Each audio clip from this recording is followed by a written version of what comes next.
bad, me sick, me Reggaeville. Reggaeville family, this is another year of SummerJam. It's 2024, and with me is, my God, the gentleman himself, Romain Virgo. After all these years, so good to see you, man. So good to see you, Munchi. It's just a blessing, a joy to be back here in Germany, to be back here on your program, and to see, the beautiful people them get to see you again. Joy, it's a joy. It is a joy. Thank you so much for being here and talking to me today about your wonderful album that came out. I mentioned already, The Gentleman. Yeah. It's said to be your most candid and your most personal work. Yeah. So I take it you are the gentleman.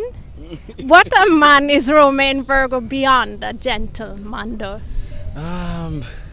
Beyond the gentleman? Well, I don't even know if I can get beyond that, and beyond that would be, just more growth, in that ultimate person. I always see myself as a gentleman, from day one, and I feel like over the years people have seen that, especially for the people who have been there and been watching me over the years, from, even if you want to go before the career kick-started, the All Together Sing and Rising Stars days coming up. I feel like people have been watching that and they loved who I've always been, and I recognize that, and I always wanted to just stay in that same lane, and continue to grow. And so what the Gentleman album is really and truly about is just this young boy, this gentle way, people watching me over the years and seeing me in that light, to know the man, the family man, somebody who is not, afraid to be vulnerable, and just show my true self, and that is what this album is really and truly about, and I hope that everybody that gets the opportunity to listen to The Gentleman will get that as well, just me being as true as possible to myself, as real as possible, as raw as it gets in terms of who I am. Yeah. So was there a process within you to say, okay, I'm grown now and I'm showing this personal side of mine? Because I feel like we have always got a pretty big share and a pretty good insight. We saw you grow up from, as you mentioned, Rising Star or even earlier days. So we've always been kind of part of the process. We saw you grow. And why is that even more personal though now? There's a thing that, my manager, Nico, is always saying that, a lot of people watch me over the years and, because they see me, growing up in front of their eyes, they still have this, thing like Romain, our son, the little Romain, and so he's always saying that, people should understand now, how far I've come, that I'm a man now. And that is something I agree with, but I totally understand what he's trying to say. He always wants people to not just see the little boy, but to see the growth, not just in my personal self, but musically, and everything that has to do with life in general, and so, yes. So the reason behind this too is also showing the world that side of me, and I feel like with this album, with everything that we talk about, everything that I've been through from my day one to now, I feel like we've been able to capture that on this project, and this is what we're presenting to the world now. Yeah. It kicks off with a nice bass line that draws you really in. Been there before, a piece that you did with Massacre together, and the lines seem very personal. Can you still recall the moment when you created this piece? Yes, I got this rhythm from Slider, who is from Ramesh Entertainment, and the moment I heard the bass line, as I said, it's like there was just something that came to me like, yo, you need to tell a story now. That was the first thing that came to mind, and so I just wanted to tell a story, and the story I wanted to tell was, just where I'm coming from, the struggles that I face, with life, and just, from a younger stage, but even the ones that I face now, becoming a man, becoming a father, becoming, a family man, I wanted to talk about that as well. And so it wasn't hard. It was just, just talking about everything that I've been through. That's it. And even after writing that song, are coming up with most of the lyrics. Reaching out to Nico, he heard it. He was excited about it. He was, we got together and we were saying, how can we make this song even bigger? And that was when we said that, we couldn't make this song a collaboration, and the only artist at the time that we were thinking about who could, tell a story with a feeling, like to complement the song where it was at the moment, was Massacre. He was the only artist that we could think about, and so I reached out to him, and he was ready and willing to just make it happen. And even though it didn't happen the same day or same week, it worked out, and it is such a beautiful song. Everybody seemed to, like nowadays I would see people just posting their IG story or on TikTok, wherever, and say, this is my song, you wrote this song for me. And that feels good whenever you can write a song from a personal place, but then there are so many other people able to relate. Yes. Do you still recall when that picture was taken that you chose for the single cover? Yes, I can never forget that. This was me going to high school, and a lot of people will look at this picture and they will laugh because they're saying my pants is so big. This was my brother's pants. At the time my mommy wasn't able to afford a new uniform for me, and so I had to, in Jamaica we call it pass me down, which you pass down whatever clothes to the next. Yes. And so that was such a special time for me, because it wasn't a moment where I was like saying to my mommy, I don't want to wear this. I knew this was our situation at the time, and so it was like nothing, and I wasn't the only one who was doing that at the time too. It was like a community thing, like if you don't have it, you just have to work with what you have. Sometimes it's not even from a brother or a family, it's from somebody else in the community, so it's a part of our culture, part of what we know. And so I remember that morning, and I'm sure it didn't look anyway to anybody else, till now. When you look back, you say, whoa, my pants was really big, but can't forget that moment, can never. In the song you sing, the darkest part of the night is just before daylight. That is a very positive and optimistic approach to things. Have you always been such a positive spirit? I believe so, and even more so now. I feel like becoming a father, as I said, becoming a family man, and just understanding life more now, I feel like it has opened that side of me so much more. But to be honest with you, yes, I always try to stay. I won't say I've been perfect, because nobody's perfect, but I've always wanted to stay on this path, because this is the path that I feel safe, and I feel like, I can be myself. I don't have to force anything, because this is just naturally me, like wanting to stay on a positive path. I never want to do anything that, maybe a couple of years down the line, I will look back at it and feel like, wow, I was a part of this. I used to talk about things like these now, and now the younger generation, that is what they're doing, and there's nothing I can say because I was like that, So I'm just happy that, I've been able to stay on the path that I always wanted to stay on, and to sing and talk about positive lyrics. The darkest part of the night is just before daylight. Is just saying that you might be going through the toughest moment of your life now. Just always know that no matter what goes on, like it might be so dark right now, but in another day, in a few hours, a few minutes from now, you never know, that moment of victory, that moment, that bright light will just appear, and that's what I want people to get, because that is how life is. Even now, becoming an artist, a lot of people might look on and say, hey, we have it easier, well, you're traveling the world, and but if I should sit down and tell them some stories or things that I'm going through, people would be like, what? I wouldn't want to go through that, so I never judge. I never look at anybody and say, oh, that person have it all together, because sometimes the people who show this side like everything is okay, they are the ones who are going through the darkest times, You know, so I try to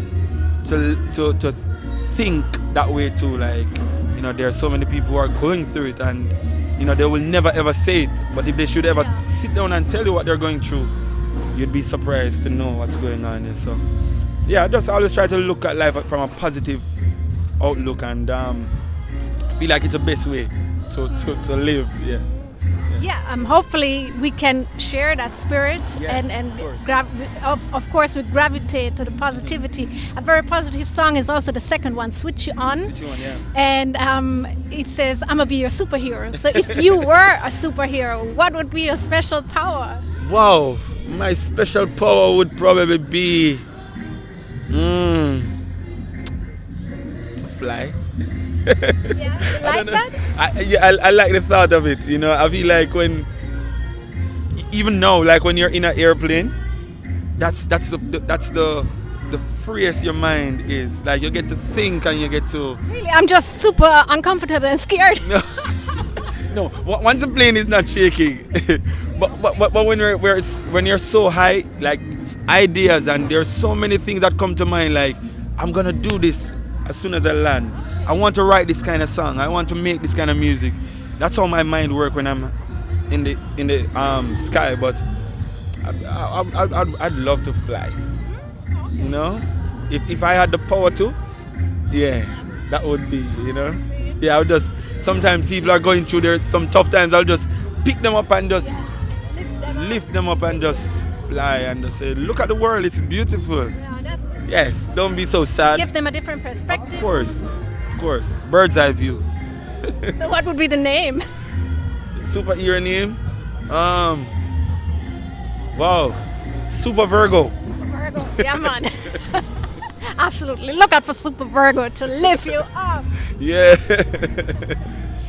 Speaking of the next song, Good Woman. That is a production. I have to big up the producer, Denzen, because he is playing here as well. He's from Germany. Yeah. But of course, I want to mention all the amazing producers that contributed to the entire body of work, which is Nico, of course. Nico, yeah. And then we have Winter, we have Cadenza, we have Romain, you mentioned, Shawnee. Yes. And who said Winter? Don Corleone. Don Corleone with yeah. TV. Wow. You have to feel, we do not want to forget anybody. Yes. But yeah, I want to take time out to big up all these producers. There are people who take their craft serious. And you mentioned Switch You On. You know, that song wasn't written by me. It was written by Keys, who work along with Don Corleone.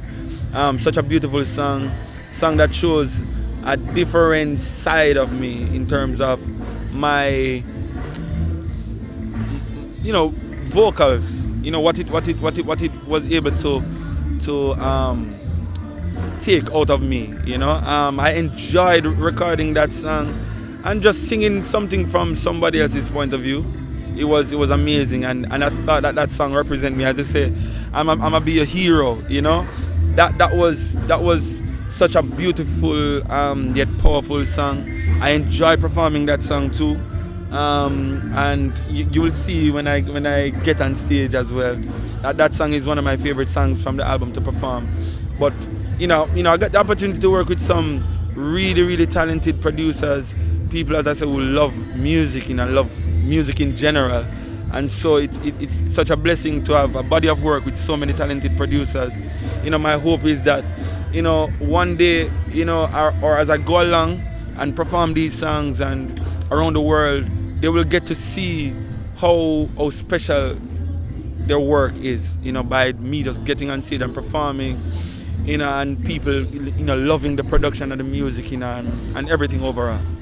What I find so amazing is that although you had so many different people contributing to the one album, it sounds still very holistic, very organic. So how did you pick those songs in particular? What was like the common thread or determined to say, okay, we make this sound round? Yeah, I would say like it's like a deliberate effort from myself and Nico, first of all, you know, and it was so good to see that like our record label was a part of that too. You know, big up to Neil from VP.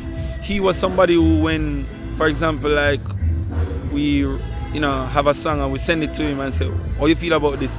He was like, yo! Sometimes he would just call me, we'll be on the phone for hours just talking about one song from the album. And so that energy where everybody collectively was just on this level of understanding of where we are with our music and the kind of music and what we want to the fans to get from where we are now is one of the most beautiful things, myself and Nico, we're always saying that if we want to get better at what we do, if we want to show growth, we have to put some level of deliberate effort in terms of what we do. And so it was deliberate in how we approach the album from start. There were songs there are songs that if you hear it now you would say, how come you didn't have this on it? But just trying to stay on a part where everything sounds different in terms of the lyrical content, but just still feeling like it's a part of a family, as I say, holistic. Yeah. And so, it's just deliberate effort.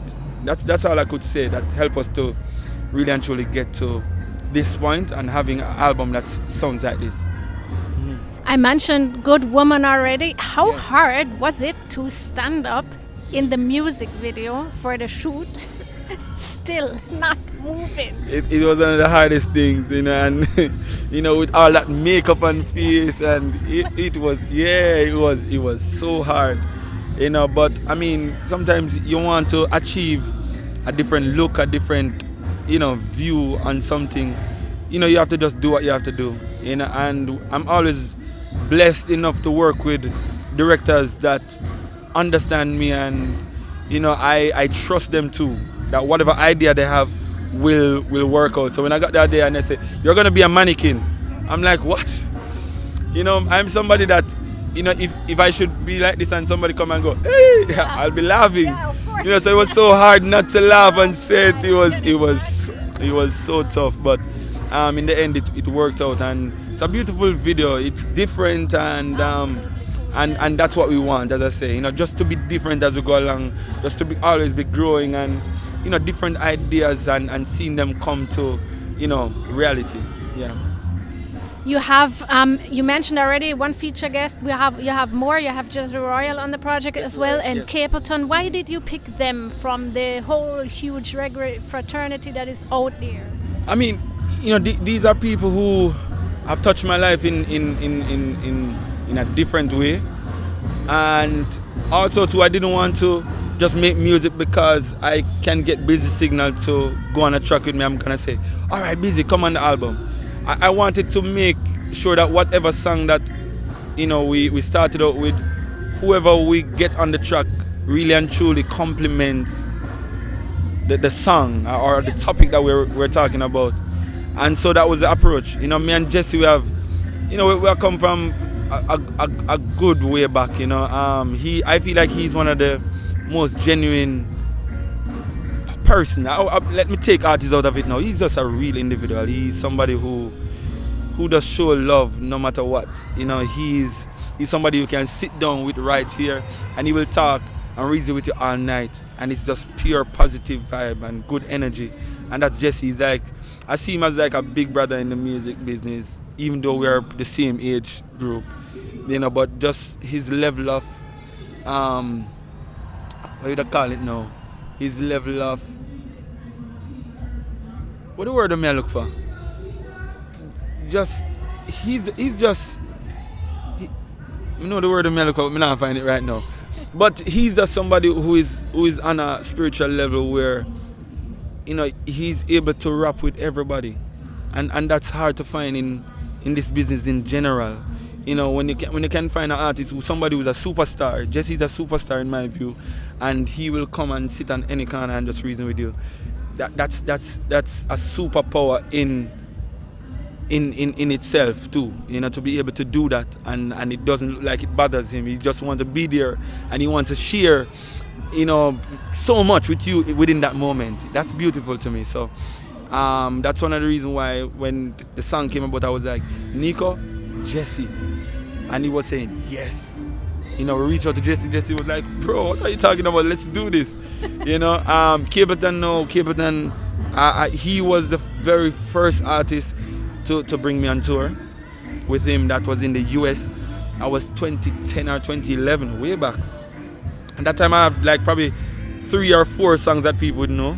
And she and Miss Kemp, God bless her soul, may her soul rest in eternal peace. He and his team was so willing, to and they made us feel welcome on that tour. If he had 30 minutes to perform, say we reached to a venue late and he had 30 minutes to perform, we were still performing at least one song, and that in itself was, at times I would just sit back and look at him like, wow, why did he do this? He didn't have to do this. And night after night, myself, Munga Honorable, Jatonda, everybody that was on the road, he was just so cool and down to earth, and still is the same person, one of the most genuine human being out there, kindest human being. And I always wanted to do music with him from that time. And so I feel like now was a perfect time, the kind of topic that we were on too. And I said, Nico, who do you think? And I said, yo, Capleton, I always wanted to. And he said, yo, let's reach out to him. Pete reached out to him for us because I didn't have his number. And he was willing and ready, link up at Big Yard Studio. He walked inside the studio, listened to the song one time, went inside the studio and just mashed up the place. That was him. And so, so it's just amazing to see how most of these songs come together. Beautiful, beautiful. You Must Pay is the title of that track. Yes, You Must Pay. And it's about facing the consequences of your deeds. Yeah. And in the press release of the album, I read that you said you are a man with the same moral views still. What are the most important values that you live up to and that you also teach your children to? Yeah, I think I kind of try and keep it simple. And for me, it's just to see everybody as important as yourself. So I've never ever looked on anybody else out there and feel like I am better than you. And that's what I want my kids to kind of understand about life. Like, all of us, we have one life, and you can be up here today, and sickness, anything can just take you from your friends and your family and your loved ones. And so that approach that I have in life, with just seeing everybody as important. It could be the man that is on the street, searching for something in the bin. I see him just as important as me, and I feel like that's the start of the word that people would call humility. That is when you really and truly understand what that means. When you can stay back and just realize that you're not better than anybody. And that is one thing that I kind of stand on. So there's no way, nothing at all, no material thing or nothing in life can come and separate you from life, which is you and the next person out there. And it doesn't matter how you look, it doesn't matter your race or your religion. I just see you for you. And that is how I would want my kids to grow up and see people, for who they are. I feel like love is the order of the day, regardless of who you are. Once you can love, then everything will be all right in the end, and yeah, that's me, and that's how I want to always be. That's a light that I always want people to see shining whenever they see me walking, whenever they see me doing an interview, whenever they see me on stage, wherever you see me, you should see that light shining, light that says love. And I don't care who you are, I just see you for you, and I love you. Yeah. Speaking of being a father, speaking of the children I mentioned, you have one song on the album that is dedicated to the single mothers out there. You, on your side, you are a very dedicated father, approved best dad, because we all got to watch the video when you guys pick up the car, and Liz told everybody about that. If you do not know what I'm talking about, by the way, apparently you're not part of the Virgo Nation as yet. They need to subscribe. But being a father, was that something that you had to grow into, or that was something that came about naturally? I had to, I mean, somewhat of both, but you know, I did not grow up with, you know, a father around me, but I still didn't, I didn't feel too sorry for myself, you know, because I feel like in life everything happens for a reason, and you might not figure it out within that exact moment that you want to get your answers, but as you go along, you probably will realize why things go the way they go. And so I didn't grow up with a father. I always wanted to be a father. I always wanted to, you know, be what I didn't have for myself, you know. And so I watched my mommy raise us. You know, there are times when she couldn't be there because she had to be out there trying to, you know, trying to find it for us so that we can eat. And so I always tell myself that whenever I reach that point, I want to be there for my kids. I want to be there for my family. I genuinely want to be a family man. And just in being a father, a parent, I get to understand why sometimes parents probably just can't manage, and you will see some people just run away from their duties, you know, because it is hard. It is hard. And it is hard for me because there are times when I want to be there, to like really and truly be there, but I have to be like here on the road. And you know, sometimes I get so emotional, I cry because I feel like, whoa, yes, we're doing our best, but are we there, like there when they need us, you know? And you will always hear it from people who are experts in this parent world that kids won't remember what you give to them, like the toys and whatever. They will remember the time spent, you know. And so for me, I know that I have to do what I have to do because that's the only way we're gonna eat as a family and survive. This is what I do, and this is how we've been growing over the years. But you know, for me, I always, whenever I get the opportunity to spend time with them, I try my best to just be present, to be there and live within that moment and just grasp everything within that moment, you know. So as you say, if I feel like I'm growing in being a father too, and I watch the ones that inspire me a lot, and I see how they treat their kids and their family, and I'm like, yeah, I want to do it like this, you know. And you know, that is how I grow. I just look on and see how people, you know, live, you know, especially the ones that I look up to. And for myself, I feel like a part of, you know, what helped me is just who I am. You know, I have a conscience that will kill me. You know, so if I'm doing something that, you know, I shouldn't be doing within this moment now as a parent, it's like, I know that it's gonna mess with me. So I just try to, you know, just stay on the right path. And so far I feel like it's been working, and I just try to get better at it each time. You're gonna get some more practice because you have more on the way. Congratulations on that, by the way. Thank you. This period of being a father, a husband, also other very impactful times like the COVID, all that was since the last album, Lovesick. What would you say? What experience or what event had the most impact on the creation of this album? Yeah, whoa, it's hard to say which one, but I feel like everything combined has such a very powerful and positive outlook on this project, this album, The Gentleman. COVID, for sure, you know, the fact that we had to stay locked up for years. You know, we couldn't get to travel, couldn't get to do what we love. You know, kind of brought us together even more. I feel like this is, you know, a lot of research show that either this moment destroyed a lot of families because now people are getting to see each other more, or it kind of get families to grow even stronger.